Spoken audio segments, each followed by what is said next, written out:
കുറുവ കേസിൽ പ്രോസിക്യൂഷന് വലിയ തിരിച്ചടിയാണ് ഉണ്ടായത്. രണ്ടാം പ്രതി കട്ടുപൂച്ചനെ വെറുതെ വിട്ടു. മോഷണക്കേസ് തെളിയിക്കാൻ ആയില്ല എന്നുള്ളതാണ്. മനീഷ് മെഹ്വാൽ ഈ വാർത്തയുടെ വിവരങ്ങൾ നൽകും.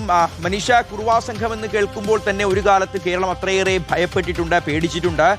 മോഷണത്തിന് വേണ്ടി വരുന്നൊരു സംഘമാണ്. വേണ്ടി വന്നാൽ വീട്ടിലുള്ള ആളുകളെ കൊന്നിട്ട് പോലും മോഷണം നടത്താൻ മടിയില്ലാത്ത ക്രൂരന്മാരായ കള്ളന്മാരാണ് ഈ കുറുവ സംഘം.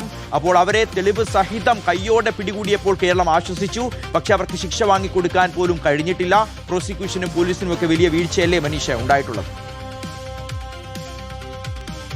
2024 ഒക്ടോബർ, നവംബർ, ഡിസംബർ മാസങ്ങളിലാണ് കുറുവ സംഘം കേരളത്തിൽ, പ്രത്യേകിച്ചും ആലപ്പുഴയിലെ ജനങ്ങളുടെ ഉറക്കം കെടുത്തിയത്. ആ സമയത്ത് അർദ്ധനഗ്നരായി അടുക്കള വാതിൽ പൊളിച്ച് വീടിനകത്ത് കയറുന്ന കുറുവ സംഘം നിരവധി വീടുകളിൽ നിന്നും സ്വർണ്ണാഭരണങ്ങളും പണവും കവർന്നു. അങ്ങനെ ഈ പ്രതികൾക്കെതിരെ ആദ്യം കേരളത്തിൽ തന്നെ രണ്ടാമത് 2024 കേസ് രജിസ്റ്റർ ചെയ്യുന്ന മണ്ണഞ്ചേരി പോലീസാണ്. പിന്നീട് ഇവർക്കായുള്ള അന്വേഷണത്തിൽ CCTV നിന്നാണ് ഇത് കട്ടുപൂച്ചനൊപ്പം തന്നെ സന്തോഷം തുടങ്ങിയ കുറുവ സംഘത്തിലെ പ്രധാനികളാണ് ഈ മോഷണത്തിന് പിന്നിലെന്ന് പോലീസ് മനസ്സിലാക്കുന്നത്.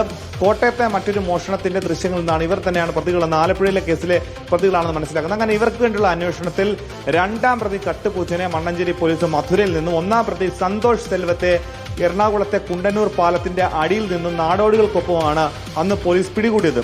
പിന്നീട് ഈ കേസ് വിചാരണ നടന്നു. ആ വിചാരണ പൂർത്തിയായി. ഇപ്പോഴിതാ 1ാം ക്ലാസ് മജിസ്ട്രേറ്റ് കോടതിയിലാണ് അതിന്റെ വിധി പറഞ്ഞത്. പ്രധാനമായും പ്രോസിക്യൂഷന്റെ ഭാഗത്ത്, പോലീസിന്റെ ഭാഗത്ത് നിന്ന് കോടതിയിൽ ഹാജരാക്കിയ തെളിവുകളുടെ അഭാവം, ഇതിൽ രണ്ടാം പ്രതിയായിട്ടുള്ള കട്ടുപൂച്ചൻ ഈ CCTV ദൃശ്യങ്ങളിൽ ഈ മോഷ്ടിക്കുന്നതായിട്ടുള്ള ദൃശ്യങ്ങളില്ല എന്നതാണ്. അർദ്ധനഗ്നരാണ്, മുഖം മറച്ചവരാണ്. പക്ഷെ അതുകൊണ്ട് തന്നെ അത് ഈ കട്ടുപൂച്ചനാണെന്ന് തെളിയിക്കാൻ പ്രോസിക്യൂഷൻ കഴിഞ്ഞിട്ടില്ല എന്ന് കോടതി പറയുന്നു.